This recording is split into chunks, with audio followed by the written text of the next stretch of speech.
ये जो प्रोग्राम थे वरणगांव मित्र परिवार, इसमें मुझे आमंत्रित किया गया। सीपी पाटिल सर ने स्पेशली मुझे कल इसके बारे में बताया कि सर हम ऐसे प्रोग्राम में जाएंगे जहाँ पे आपको अपना रूटीन काम छोड़ के ऐसी जगह पे जाने को मिलेगा जहाँ पे आप छोटे छोटे बच्चों को देखेंगे और ऐसे अधिकारियों को देखेंगे जिनके साथ मिल के आपको अच्छा लगेगा। और मुझे एक 10 मिनट के अंदर वो अनुभव हो गया। इसके लिए मुझे आमंत्रित करने के लिए धन्यवाद सर।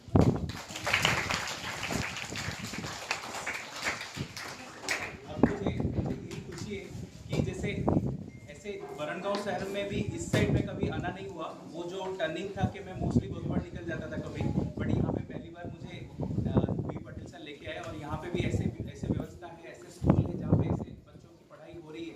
ये देख के मुझे बहुत खुशी हुई और मुझे ऐसा है कि यही बच्चे आगे जाके दुनिया में कुछ कमाल करेंगे, क्योंकि मैं भी कुछ ऐसे ही स्कूल में पढ़ाई करके आया हूँ और ऐसे ही कोई चेयर में बैठा था और कोई और टीचर आके, कोई और अधिकारी आके हमें ऐसे कुछ सुना के गए थे 30 साल पहले। तो मुझे ऐसे अनुभव है कि ये बच्चे भी आगे जाके ऐसे कहीं ना कहीं इतना महान काम करेंगे और यही बच्चे आगे जाके यहाँ बैठेंगे और बाकी दूसरे बच्चों को भी ऐसे प्रेरणा देते रहेंगे। मुझे यही बहुत शुभकामनाएं। भाग्यवान आहात की तुम्हाला दरवर्षी या माध्यमातून तुम्हाला हे दफ्तर, पुस्तक, वही असेल, पेन्सिल असेल, पेपर असेल निर्माण मिळतो। आम्ही सुद्धा तुमच्याप्रमाणे मराठी शाळेमध्ये शिकलेलो आहोत, परंतु त्यावेळेस असे कोणतेही प्रकार आम्हाला मिळत नव्हता।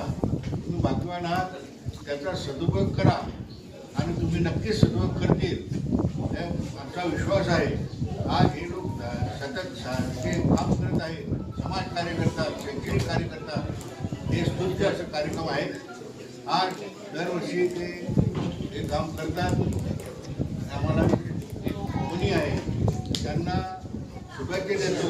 त्याचप्रमाणे जे विशेषतः म्हणजे आमचे जे हायस्कूल आहेत, शहरातले हायस्कूल आहेत, त्याप्रमाणे इथली जिल्हा परिषद शाळा आहे, हे पाहून फार आनंद वाटला।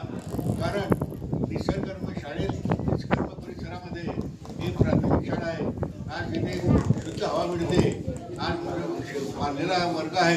आपण पाहतो की दयनीय परिस्थिती वरणगावमध्ये जिल्हा परिषद शाळेत झालेली आहे। तुम्ही भाग्यवान आहात की तुम्ही या शाळेमध्ये शिकत आहात। नक्कीच याचा आज शिकत असताना चांगली जागा, हवेशीर जागा, निसर्गरम्य स्थळ येथे मिळतं, तिथे नक्कीच पोरं उत्साहित होत असतात। आज नक्कीच तुम्हाला उत्साह मिळत असेल आणि त्या माध्यमातून तुम्हाला शिक्षक वर्ग बंधनी मिळाले आहेत, मुख्याध्यापक मिळाले आहेत।